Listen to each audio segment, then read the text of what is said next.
ونصلي على رسوله الكريم أما بعد فأعوذ بالله من الشيطان الرجيم بسم الله الرحمن الرحيم ولن يتمنوه أبدا بما قدمت أيديهم والله عليم بالظالمين ولتجدنهم أحرص الناس على حياة ومن الذين أشركوا يود أحدهم لو يعمر ألف سنة وما هو بمزحزحه من العذاب أن يعمر والله بصير بما يعملون صدق الله العظيم اللهم صل على محمد وعلى آل محمد كما صليت على إبراهيم وعلى آل إبراهيم إنك حميد مجيد اللهم بارك على محمد وعلى آل محمد كما باركت على إبراهيم وعلى آل إبراهيم إنك حميد مجيد۔ سابقہ درس میں اللہ رب العزت نے یہود کی اس بات کا جواب ارشاد فرمایا کہ یہود نے کہا تھا کہ ہم ہی جنتی ہیں، جنت میں وقالوا لن يدخل الجنت الا من كان هودا او نصارى، نصرانی یا یہودی صرف جنت میں جائیں گے اور کوئی بھی نہیں جائے گا۔ تو اللہ رب العزت نے جواب ارشاد فرمایا کہ اگر تم ہی جنت کے مالک ہو اور اپنے آپ کو یہی سمجھتے ہو کہ تم جنتی ہو، پھر موت کی تمنا کرو۔ فرمایا وَلَن يَتَمَنَّوْهُ ابداً، ہمیشہ ہمیشہ کبھی بھی ہرگز یہ تمنا موت کی نہیں کریں گے۔ وَلَن يَتَمَنَّوْهُ ابداً بِمَا قَدَّمَتْ أَيْدِيهِمْ، وجہ اس کی یہ ہے کہ آگے جو انہوں نے کرتوت بھیجے ہیں، جو بھی انسان عمل کرتا ہے وہ تو لکھا جاتا ہے، انہیں پتہ ہے کہ آگے ہمارے ساتھ کیا ہونے والا ہے۔ رسول اللہ صلی اللہ علیہ وسلم نے اپنے امتیوں کو ایک چیز کا حکم ارشاد فرمایا لا یتمنین احدکم الموت بضر، کسی تکلیف، دکھ اور رنج کی وجہ سے کوئی بندہ موت کی تمنا نہ کرے۔ جس طرح یہ عموماً ایسے ہوتا ہے کہ خواتین بھی کر لیتی ہیں کہ اس سے اچھا تھا کہ میں مر جاتی۔ انسان دکھوں سے، رنج اور تکالیف سے تنگ آ کر کہتا ہے کہ یار اس سے بہتر تھا کہ میں مر جاتا۔ موت کی تمنا کرنا تکلیف سے، تکلیف خدا کی طرف سے ہوتی ہے۔ ما اصاب من مصیبت الا باذن اللہ، جو بھی مصیبت کسی انسان کو پہنچتی ہے وہ خدا کی طرف سے ہوتی ہے، اور اللہ رب العزت اس کے ذریعے سے اس بندے کے گناہ معاف فرماتے ہیں۔ ایک واقعہ میں نے پڑھا، فرشتے جو ہیں آسمان سے جب اللہ کا حکم لے کر آسمان دنیا پر آتے تو ایک دوسرے سے پوچھتے کہ بھئی آپ کہاں جا رہے ہو؟ وہ کہتا جی میں فلاں جگہ جا رہا ہوں، فلاں کام پر مامور ہوں۔ دوسرے سے پوچھتا آپ کہاں جا رہے ہو؟ وہ کہتا فلاں جگہ پر بارش برسانی ہے، فلاں کام کروانا ہے۔ تو جنات آسمان دنیا پر جا کر ان فرشتوں کی باتیں سن لیتے اور اپنے اپنے نجومیوں کے جو تابع ہوتے ان کو آ کر بتاتے کہ فلاں خطے پر بارش ہونی ہے، فلاں کے ساتھ یہ ہونا ہے۔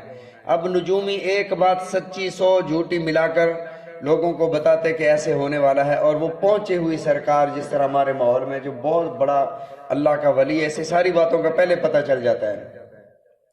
نبی علیہ الصلوۃ والسلام کی بعثت ہوئی تو جنات پر پابندیاں لگ گئیں، فَأَتْبَعَهُ شِهَابٌ ثَاقِبٌ، ایک حد سے آگے اگر یہ گزرنے لگیں تو شہاب ثاقب اللہ رب العزت ان کے پیچھے لگا دیتے ہیں۔ یہ جو رات کو دوڑتے ہوئے ستارے ہمیں نظر آتے ہیں یہ شہاب ثاقب ہوتے ہیں جو شیاطین کے پیچھے بھاگتے ہیں۔ جب آپ انہیں دیکھیں تو حکم یہ ہے لا حول ولا قوت الا باللہ العلی العظیم پڑھا کریں۔ بہرحال ایک فرشتہ آیا، اس نے کہا جی، دوسرے سے پوچھا کہاں جا رہے ہو؟ اس نے کہا میں ایک عجیب کام پر مامور ہوں۔ کیا کام ہے؟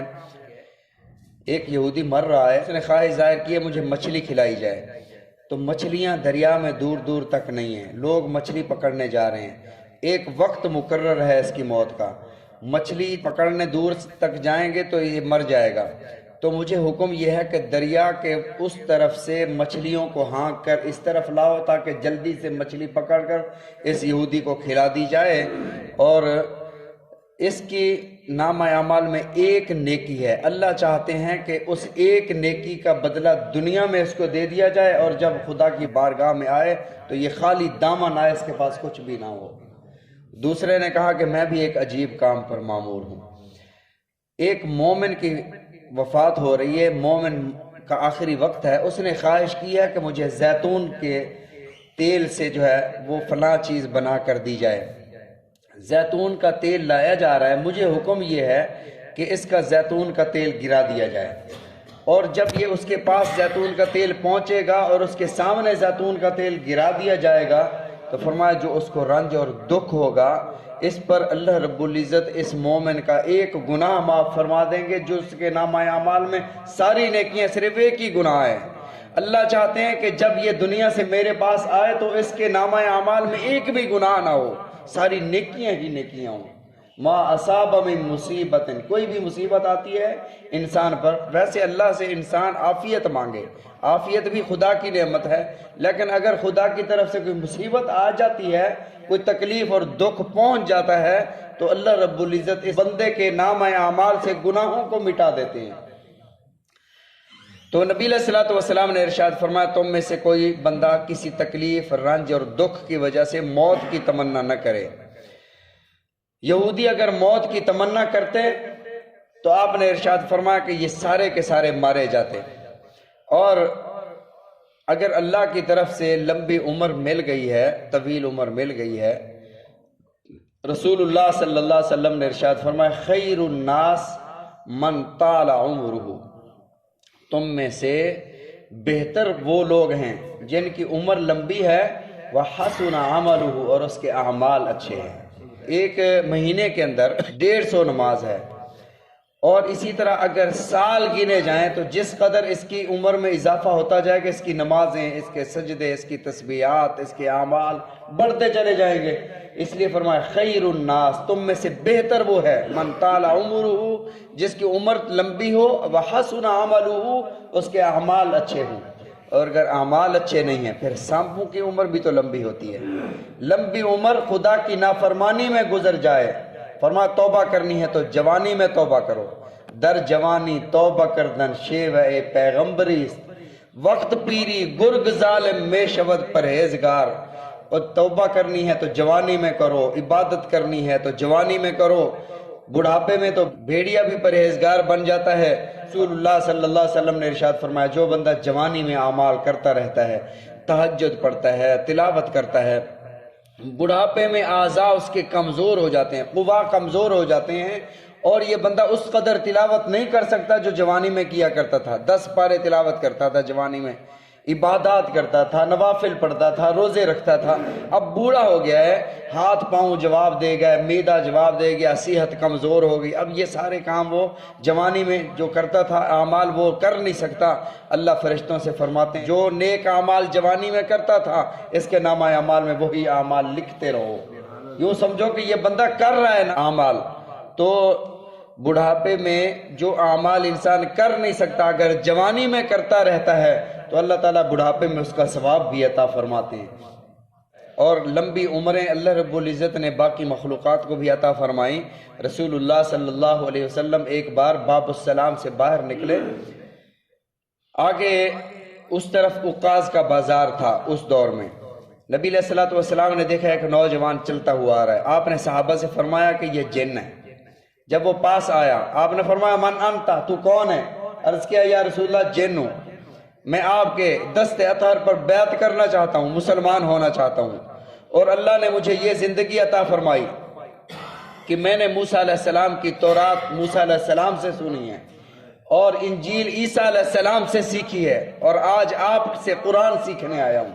اس قدر لمبی عمر، فرمایا کہ عمر لمبی ہو اور خدا کی اطاعت میں گزر جائے یہ بہت بڑی خیر کی چیز ہے، بہت بڑی نعمت ہے۔ اور یہ یہود ان کو پتہ ہے کہ بما قدمت ایدیہم، جو ہم نے آگے بھیجا ہے، وَلَا تَجِدَنَّهُمْ، اللہ فرماتے ہیں وَلَا تَجِدَنَّهُمْ، اگر یہ پا بھی لیں، یہ انہیں عمر مل بھی جائے، احرص الناس علی حیا، جس زندگی پر یہ زیادہ حریص ہیں، ومن الذین اشرکوا، مشرکین سے بھی زیادہ حریص ہیں عمر پر. فرمایا یود احدہم لو یعمر الف سنہ، جو یہ ان میں سے ہر ایک یہ پسند کرتا ہے کہ انہیں 1,000 سال کی عمر مل جائے، 1,000 سال بھی انہیں دے دیا جائے. وما ہوا بمزحزح، فرمایا کہ پھر بھی یہ جہنم سے بچ نہیں سکتے. وما ہوا بمزحزح، ان کے کرتوت ایسے ہیں، انہوں نے میرے رسول صلی اللہ علیہ وسلم کی مخالفت کی، ان کے آباء و اجداد نے حضرت موسیٰ علیہ السلام کی مخالفت کی. یہ وہ لوگ ہیں جنہوں نے حضرت عیسیٰ علیہ السلام کو قتل کرنے کی کوشش کی. وما ہوا بمزحزح، یہ بچ نہیں سکتے من العذاب، عذاب سے. ان یعمر، اگرچہ انہیں وہ عمر دے دی جائے، 1000 سال بھی عمر دے دی جائے. واللہ بصیر بما یعملون، اور اللہ خوب دیکھنے والے ہیں بما یعملون، جو یہ عمل کر رہے ہیں. بصیر ایک لفظ ہے، بصیر ایک لفظ ہے باصر. باصر مطلب دیکھنے والا، ہر بندہ دیکھ رہا ہے. بصیر کا مطلب ایسا دیکھنے والا کہ اس جیسا کوئی دیکھ نہ سکتا ہو. تنہائی میں عمل کر رہا ہے، خدا دیکھ رہا ہے. کالی چیونٹی کالے پہاڑ پر چل رہی ہو رات کی تاریکی میں، فرمایا کہ رب کی ذات وہ بصیر ایسا ہے کہ چیونٹی کے قدموں کے نشانات کو بھی دیکھ رہا ہوتا ہے. ہمیں تو چیونٹی کے قدم نہیں نظر آتے، وہ چیونٹی کے قدموں کے نشانات کو بھی دیکھ رہا ہوتا ہے، اور اس کے قدموں کی آہٹ کو سن بھی رہا ہوتا ہے. وہ سمیع ایسا ہے کہ قدموں کی، چیونٹی کے قدموں کی آہٹ کو سنتا ہے. وہ بصیر ایسا ہے کہ اس جیسا پھر کوئی دیکھ نہیں سکتا. اللہ تعالی ہم سب کو سمجھنے کی توفیق عطا فرمائے، رسول اللہ صلی اللہ علیہ وسلم کے فرامین سمجھنے کی، عمل کرنے کی توفیق عطا فرمائے.